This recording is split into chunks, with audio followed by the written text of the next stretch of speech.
Welcome to Walking the Path. Happy Thursday. Happy Walking the Path. Happy day. Happy holiday, holy day season. So many holy days, starting with the solstice last Thursday. We did, hey, welcome. Welcome. Hey, Petra, welcome. Hey, Felicia, welcome. So grateful you guys are here. We've got Instagram world over here. And then on the other platform, we've got Facebook and YouTube. Thank you. Hey, great. Thank you all for joining. And happy day. Today is Thursday. We're heading towards, hey, brother, what's up? Good to see you. Um, we're heading towards the new year. And today, I really want to talk about belonging because so many of us can feel, well, I'm going to speak for myself, a feeling of not belonging. A feeling of not belonging can be prevalent at this time of year and really in our daily lives. So first of all, I want to just speak a little bit about Rythmia. Rythmia is a life advancement center in Guanacaste, Costa Rica. Rythmia is closed this week. The one we only close for a couple weeks a year. We're closed this week. We'll be opening up next week, Saturday. People will start arriving. Hey, Diego, what's up? And I will be leading the introductory workshop to get people ready to take their first journey on New Year's Day. And so I'm teaching all week at Rythmia next week, and I'm super grateful. And so for those of you on the Facebook and YouTube platforms, you'll see the number. If you're on the Instagram platform, just check out rythmia.com. Okay, so belonging. I got to tell you guys how important it is to go on retreat. Can I tell you how important it is to retreat from daily life? Holy moly, so important. I did a retreat. I for myself. Hey, Eric, what's up? I did a retreat for myself, or Erica. Hi, Erica. I did a Meg. Oh my God, great to see you, Meg.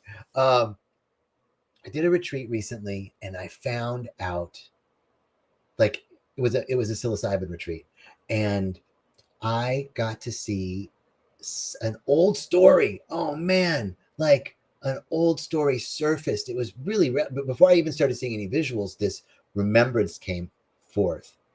And I had been having, and it was around belonging and fitting in, right? Like I thought I handled all that, right? I've done enough plant medicine, done enough meditation, done enough yoga, done enough introspection, done enough journaling on this path for a while, and bam, something deep and fundamental, a core wounding that had not been healed. And I actually went back and looked in my journals from a year or two ago, and I was still working with the parashakti. Oh my God, I can't believe it's like whole home week, man. Oh my God, hey everybody.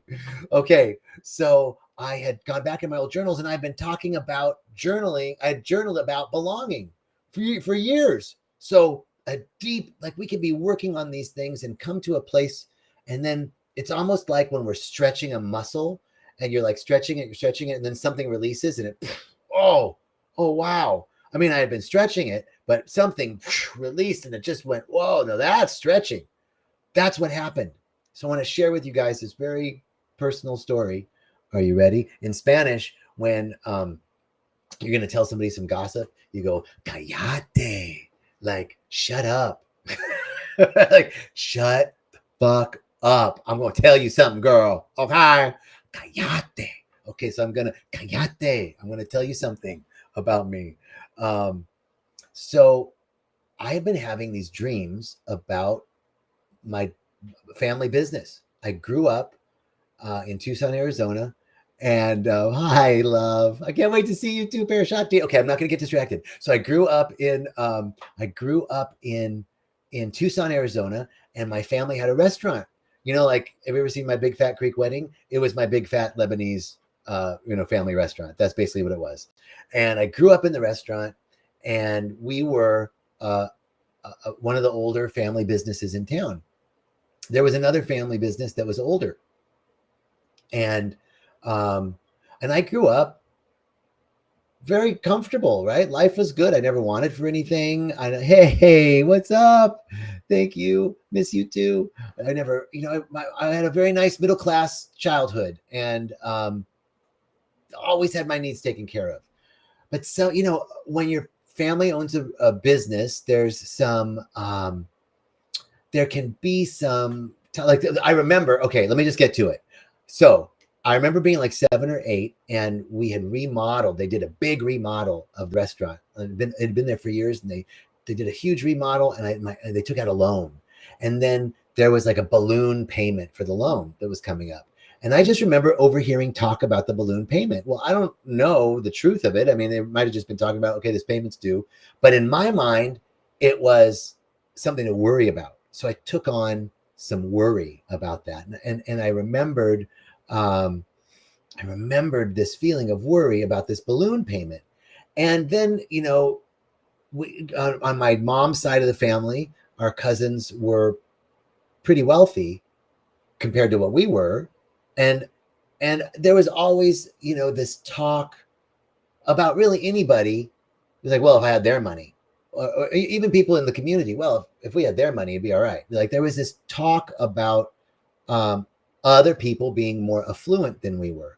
And we were affluent, it was very, very nice family, childhood, home, beautiful, right? But there was this old story.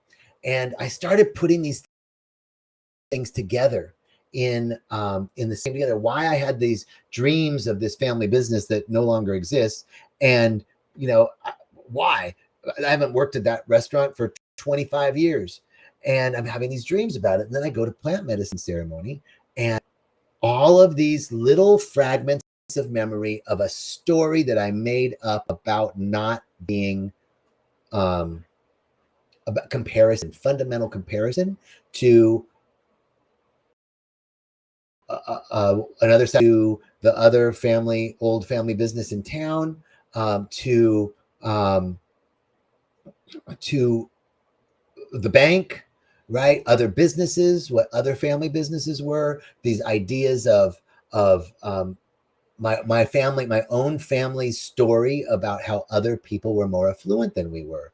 And that we couldn't do things because, like, oh, well, if I had their money, I would be able to do that. But, or it must be nice, go to Europe. I mean, if I had their money, that was kind of like a theme. And so here I am many, many, many, many years later, and in plant medicine ceremony, all of these little fragments of what a 7 or 8-year-old boy heard, and the internalized story that we were kind of second best or not as good as. And that outpictured for me also as not being part of the cool kids, like they're just hipper, cooler, more money. Now, this is what a little kid thinks, right? And belonging, I had this sense of, as I shared with you in the beginning, in my earlier journals, I could see for the last couple of years, there's a theme of journaling around belonging and feeling like I don't belong. And Corey's like, you're super cool. Fuck yeah, Corey, I agree. Right. But that was like, it was this realization of an old story that wasn't true. That's the thing. It wasn't true, but I internalized it as a little kid, and it was still in there. It was still, and this is why going on retreats, continuing to bring your observations, awareness to what your stories are. I mean, apparently I was aware of this for a long time, but I couldn't see the blind spot, which was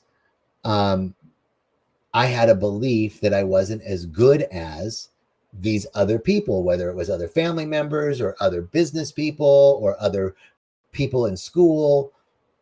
And I internalized that, and it was deep within me. And so there was a sense of, I knew that I belonged.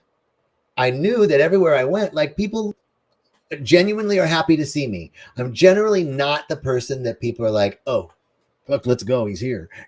I'm well received. It didn't matter. That's the point, is when somebody comes to you in their life and say, I feel like a second best, you go, oh my God, no, you're amazing and you're so great. And it doesn't matter what you say to them. They can't hear it because there's this internalized story so deep inside, they don't even know what it is. And that's what it was for me. I knew there was a sense of not belonging. I knew that I wasn't part of the cool kids. I had a sense that I wasn't part of the cool kids. And guess what? Those limiting stories, those limiting beliefs that were undistinguished. Hey, Jan, thank you so much. Jan goes, I could listen to you all day. Girl, I could listen to me all day too. Okay.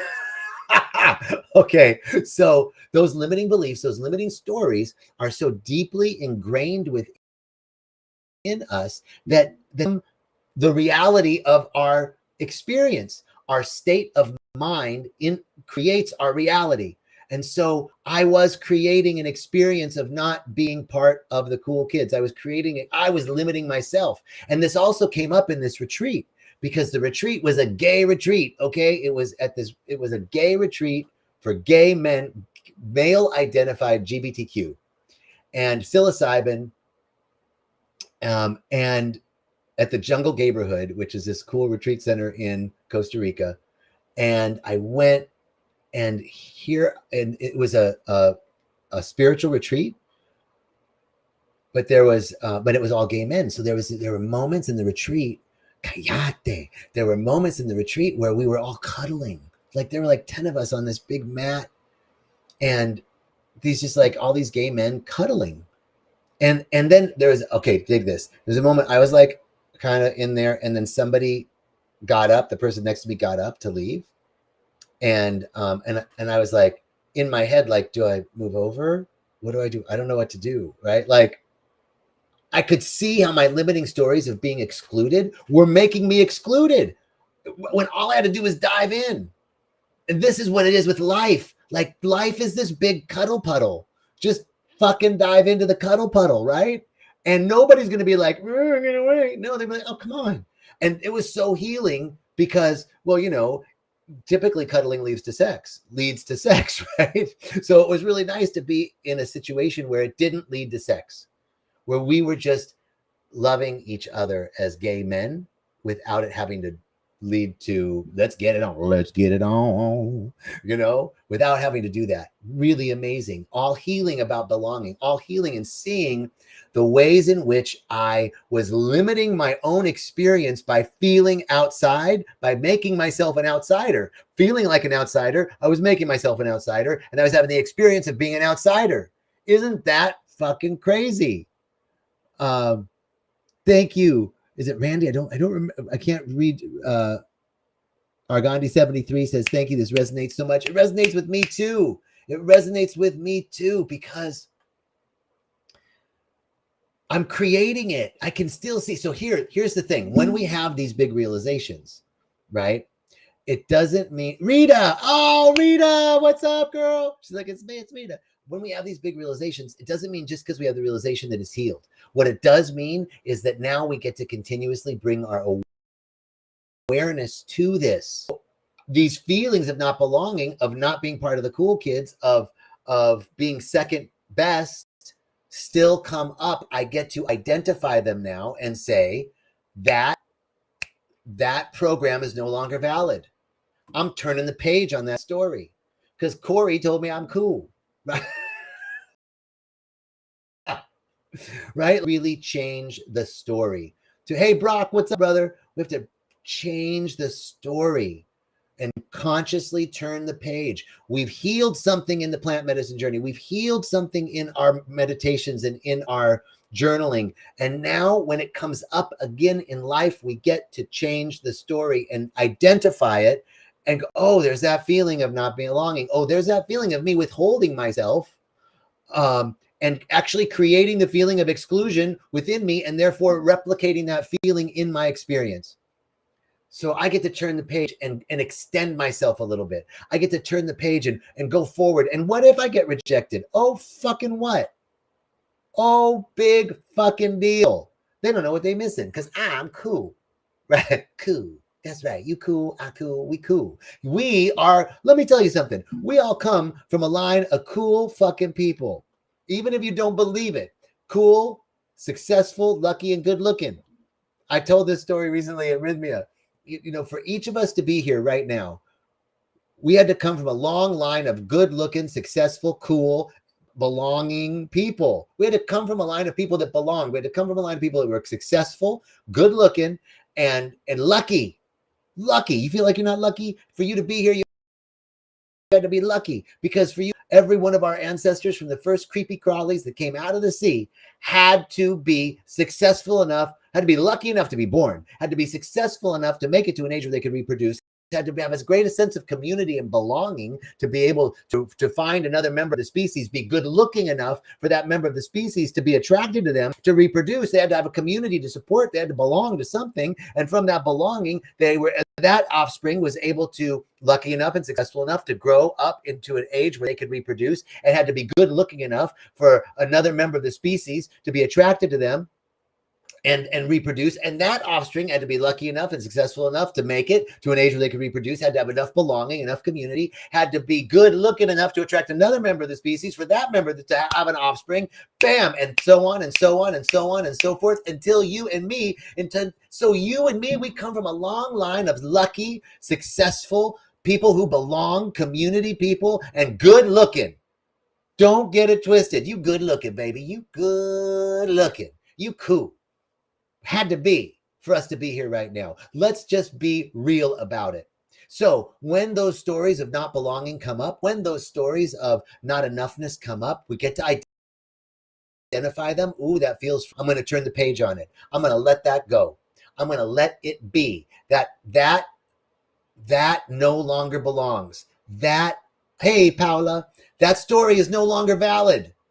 Just identify it. But it comes from, so when we have these big insights in meditation or big insights in plant medicine, they get healed, and then they come back up and you go, oh man, I thought I healed that. You did, but, you did. And it takes time to retrain the mind. It takes a little bit of time for us to retool, to choose another pathway. I have to keep choosing until the old pathway becomes overgrown and the new pathway is the preferred pathway. It takes time. We have to choose over and over again. So let's just remember, you belong. You belong. You belong. You belong to you. You belong to God. You belong because, you know what Zora Neale Hurston said? Wherever I go, I belong because I'm there. Zora Neale Hurston was a Harlem Renaissance author who could have had, for a lot of reasons, a sense of not belonging. Okay? So wherever you go, you belong because you're there. Bam! Just walk in with that. I'm going to walk in with that. Wherever I belong because I'm there. Guess what? Cool kids, over here because I'm one of the cool kids. Guess what? Second best? I don't even know what second best is because there's no comparison to me. You're incomparable. I'm incomparable. There's no comparison. So second best, first best, there's just me. And there's just you. And you are cherished by the whole. But guess what? So am I. We're loved and adored and cherished by the whole. No comparison. No first best, no second best, no third best. It's about me being incomparable. I just thought of this, in the United States, people are like, everybody gets the prize. There's no award for, competition. Well, no, it's like people are trying to teach a kid's healthy egos that there's no comparison. You're incomparable, just as you are, just as I am. We belong. We're enough, just as we are, just as I am. I'm not superior. I'm not inferior. I'm not even equal. I'm incomparable. I belong because I'm here. I belong. You belong because you're there. Cool kids, this way. That's what I'm talking about, boo. Cool kids, line up because we over here. All right. Corey says, better to put yourself out there. Rise up. You miss 100% of the shots you never take. Wayne Gretzky, 100%. So take the shot. Hey, Aviana, good to see you, sister. All right. I got to tell you, Ben, what's up, buddy? I love you guys. I love you, Ben. I love you all. Thank you so much. So thank you. Don't forget, you belong because you're there. Wherever you go, you belong. Cool kids, we cool. We lucky, we successful, and we good looking. All right. All right. Thank you. Thank you. Thank you. Peace and richest blessings on this new year. We're approaching a new year. If you want, you guys, I did a Facebook, Instagram live last week on a New Year's process. You can just type in solstice, end of year process, John Jacob Mubarak. And there's a whole New Year's process for you to do, or you can DM me on Instagram or Facebook, and I'll send it to you. All right. Love you. Thank you, Tracy. Beautiful. Thank you, everybody, for joining. Peace and riches.